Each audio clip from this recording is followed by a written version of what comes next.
Hello sailors, this is the Dodgykebaab and you are watching a new Warcraft series where we explore the evolution of Azeroth. Give me a few minutes and we'll go through the first episode, Elwynn Forest.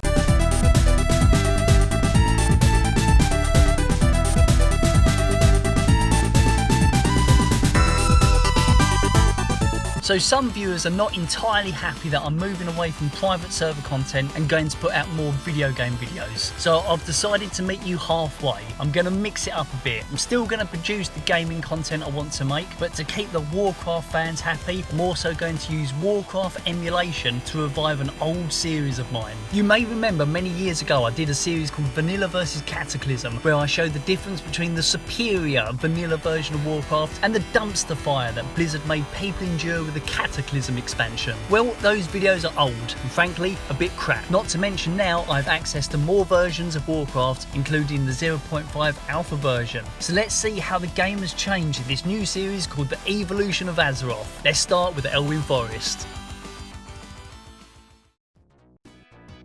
Northshire Valley is the starting point, and here in the alpha version we have a meeting stone, and it looks like the ground has even been modelled for this reason. From vanilla to Wrath of the Lich King, the stone is gone and the area looks like it should. But by the time we get to ShadowLands, we have a recruitment tent for no reason at all, and a training area because literally no one could learn their abilities from just killing mobs. I know this was a change in Cataclysm, but it hasn't changed since then, so I'll show how it is today in Shadowlands. Talking about mobs, from Alpha to the Burning Crusade, the wolves in this area were just your common guard and young wolves, but they all became diseased when Wrath of the Lich King launched. Now when you see this area in the Shadowlands, the Stormwind Guard are attacking the wolves, but they don't seem to give a toss that the orc scum are now walking around this area. A little bit to the north and the side of the Abbey looked like this prior to the release of the Cataclysm. After that though, now there's a guard tent and Brother Paxton is offering support to the troops in the area, whereas before you could find Brother Paxton actually inside Northshire Abbey doing nothing. A little bit further north and you'll find the Echo Ridge Mine. Between Alpha and Wrath of the Lich King, you could visit this place, go inside and kill the mobs. During Vanilla and Wrath of the Lich King, all the mobs are yellow, so they won't aggro. But strangely enough, during the TBC era, the Labourer mobs in the mine were red. That's because TBC was awesome and everything about it was great. However, during Shadowlands, everything is shit, so they closed the mine off. But you can find a rare mob spawn at the closed gate, although that doesn't make this patch any less crap.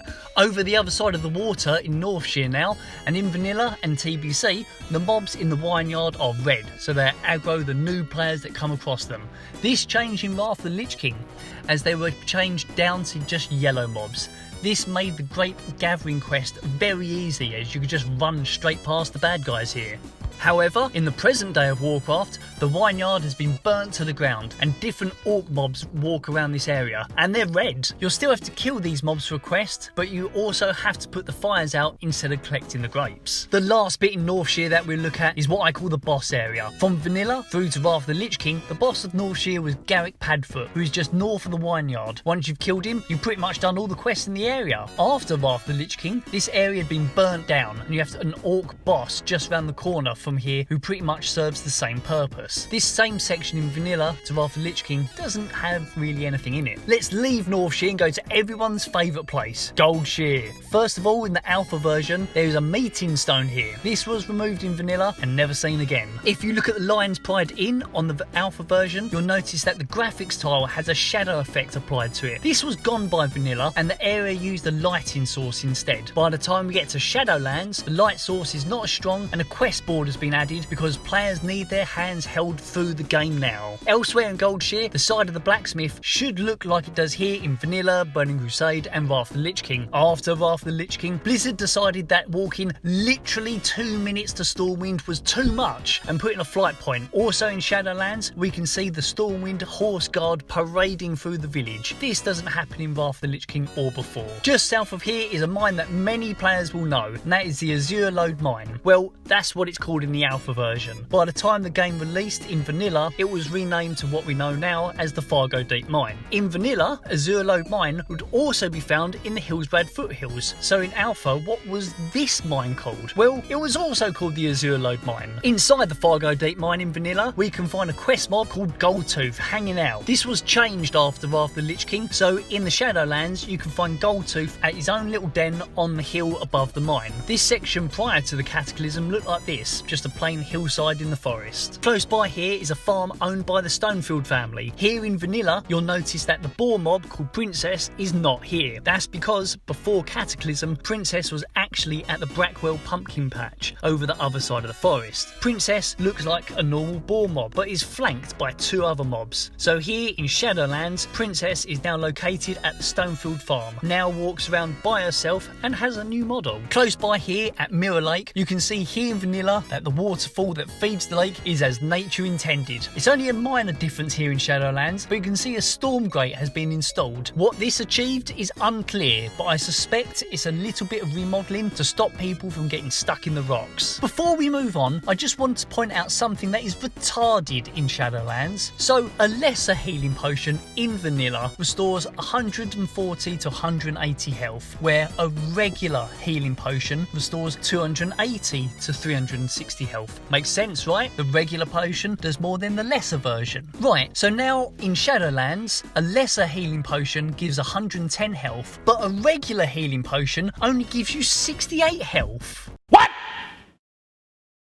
What the fuck? This is the alpha version, and let's take a look at the other mine in the forest, the Skittering Dark. Obviously, by the time vanilla rolled around, it got renamed to the Jasperlode mine, but this is a situation just like the last mine I showed. Because yes, in Silver Pine Forest, the actual Skittering Dark mine was still called Skittering Dark, even in the alpha version. We are near the end now, and here at the East Vale logging camp in vanilla, everyone is happy and runs around with a smile on their face. This is all changed years later, as now here in Shadowlands, the logging camp has been turned into yet another transport hub for lazy players. Finally, just east of Stone Lake, in an abandoned house, there is a chest labelled as a stolen chest that could be found from vanilla to Wrath of the Lich King. It was used at some point in alpha for a level 10 warrior quest. Just before vanilla launch, the quest was removed and the key to open it was also taken off the loot table of James Clark, although the chest was left in the game. Here I am on my own personal server called Kebaabcraft.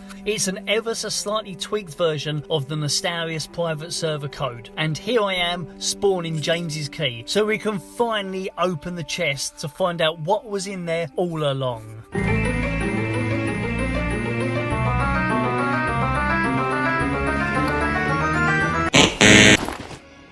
Nothing! Absolutely nothing! After Wrath of the Lich King, the chest was changed to a static object and didn't do anything when you moused over it. Well, that's it for now. The next video is a great PlayStation based one and will be very funny. After that, I'll do the next video in this series and it'll probably be Stormwind. So until then, follow me on iTunes Ping, subscribe to me on Vine and be my friend on Google+. Abba.